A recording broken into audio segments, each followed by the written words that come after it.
हजारीमल जी का सन 1915 में निसंतान ही स्वर्गवास हो गया। यह वही समय था जब भारत में प्लेग की भयंकर महामारी से जनजीवन अस्त व्यस्त हो रहा था। महामारी जब आती है तो अकेले नहीं आती, अपने साथ भुखमरी, आर्थिक अर्थव्यवस्था और ना जाने कितनी पीड़ाएं अपने साथ लेकर आती है। इसी कारणवश नगर खाली हो रहे थे, लोग गांव की ओर पलायन कर रहे थे। ऐसे विकट समय में भी मैंने देखा कि एक परिवार भोपाल से नाकोड़ा तीर्थ के दर्शन करते हुए पचपदरा की ओर आ रहा था। ये थे सेठ धनसुख दास, जिन्होंने कामकाज के कारण 50 वर्ष पूर्व ही पचपदरा छोड़ दिया था। परंतु पांव से भले ही गांव छूट जाए, मगर मन से कभी नहीं छूटता। धनसुख दास जी के साथ था एक मध्यम कद का रोबीला युवक, जो थे उनके पुत्र गुलाब चंद। उस दिन मुझे क्या पता था कि यही युवक आगे चलकर पचपदरा के इतिहास का स्वर्णिम पृष्ठ बनेगा और अपने कौशल और विकास की डगर पर चलते हुए यहाँ का इतिहास पुरुष कहलाएगा।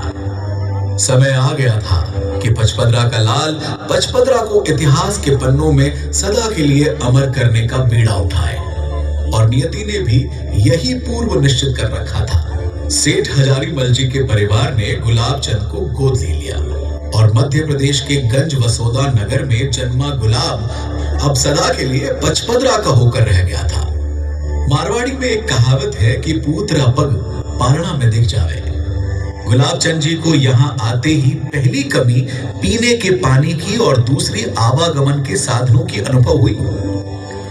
लोगों को छोटी छोटी दूरी के लिए घंटों इंतजार करते देखना उन्हें नागवार गुजरा, और उन्होंने मारवाड़ की पहली लिमिटेड कंपनी पचपदरा बालोतरा बस कंपनी लिमिटेड की स्थापना की, जिससे सवारियों के लिए आवागमन और पानी ढोने की व्यवस्था सुचारू हो गई। गुलाब चंद जी ने मानो अब पचपदरा की समस्याओं को खत्म करने का बीड़ा उठा लिया था।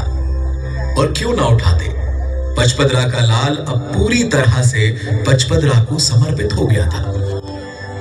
क्या मैं भुला सकता हूं जब भारत अंग्रेजों की गुलामी के दौर से गुजर रहा था और फिरंगी सरकार भारत के प्रचुर मात्रा में उपलब्ध नमक को बंद करवाकर नमक आयात करना चाहती थी, ताकि भारत हमेशा नमक के लिए विदेशों पर निर्भर बना रहे। ऐसे समय में राष्ट्रपिता महात्मा गांधी के आंदोलन से 4 वर्ष पूर्व ही गुलाब चंद जी ने पचपदरा नमक उत्पादन को बंद ना करने की घोषणा कर दी।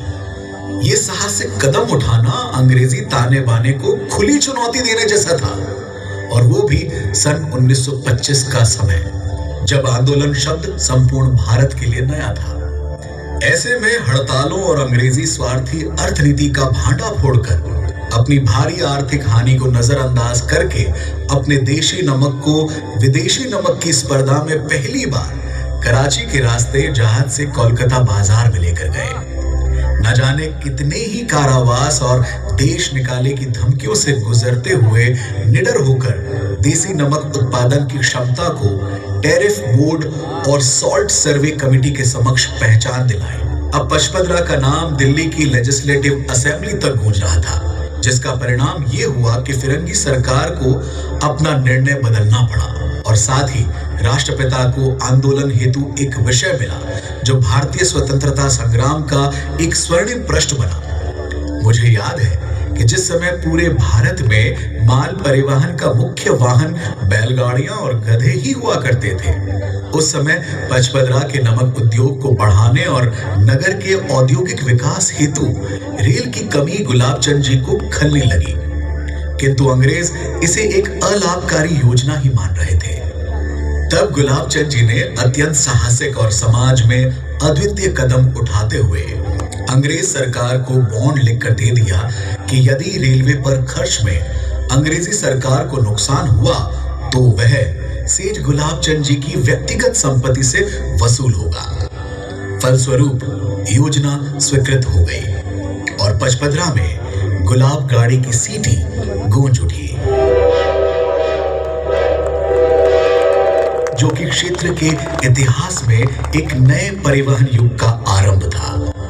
और मैं ये कैसे भूल सकता हूं कि जिस जल को लोग बिना परवाह के यूं ही खराब करते हैं, उस पानी के लिए पचपदरा की औरतें 10-10 मील दूरी से सिर पर बड़ा सा घड़ा रखकर अपने बच्चों की प्यास बुझाने के लिए लेकर आती थी। जो जीवन सखियों की अटखेलियों और परिवार के साथ हंसी ठहाकों में आनंद लेने का था, वो तपती धूप में पानी की जद्दोजहद में कुंठित होता जा रहा था। सैकड़ों गायों का पानी के अभाव में तड़प तड़प कर दम तोड़ना, घड़े भर पानी के लिए गरीबों का तिरस्कृत होना, गुलाब चंद जी के सीने में टीस बनकर चुभने लगा। इसके लिए आपने ऊंटों से, मोटर से पानी मंगवाया, रेल की टंकियों से पानी की व्यवस्था करवाई और अंत में चिरयुग के लिए गंगा के अवतरण समान बेटुजा की इमरतिया बेरे का मीठा पानी पचपदरा को सुलभ करवाया, जिसके लिए आज भी पचपदरा का हर व्यक्ति इठला रहा है। सच कहा है किसी ने कि इतिहास ऐसे ही नहीं बनते, अथक परिश्रम और सेवा भाव ही मनुष्य को लोगों के दिलों में राज करवाता है।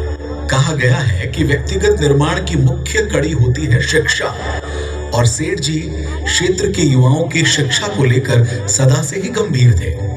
ये गुलाब चंद जी के अथक प्रयासों और संघर्ष का ही परिणाम था कि जिला मुख्यालय बाड़मेर में सेठ जी की अनोखी देन बाड़मेर राजकीय महाविद्यालय खुल सका। मुझे स्मरण है जिस काल में स्वतंत्रता आंदोलन को छिपकर समर्थन करना भी सर्वनाश को निमंत्रण देना था। ऐसे में लोक नायक जयनारायण व्यास, जो आगे चल के राजस्थान के मुख्यमंत्री हुए, उनको देश निकाला देने के बाद भी गुलाब चंद जी ने 4 दिन तक अपने यहाँ आश्रय दिया। पचपदरा में लोक परिषद की स्थापना कर घर घर चरखे वितरित किए, आगी वाण जो कि प्रतिबंधित था उसका प्रचार किया और स्वतंत्रता आंदोलन को आर्थिक सहयोग भी दिया। पूर्ण निर्भीकता के साथ सेंट्रल एडवाइजरी बोर्ड में लोक नायक जयनारायण व्यास जी का समर्थन भी किया। देशभक्ति के ऐसे उदाहरण सदा के लिए अविस्मरणीय रहते हैं। मैं पचपदरा हूँ, ये साक्ष्य गुलाब चंद जी के जीवन और उनकी कर्तव्यपरायण छवि के लिए केवल नाम मात्र है। गांधी जी की प्रतिमूर्ति, महान सेनानी, भागीरथ के अवतार, हे स्वातंत्र्य वीर, हम तुम्हें शत शत नमन करते हैं।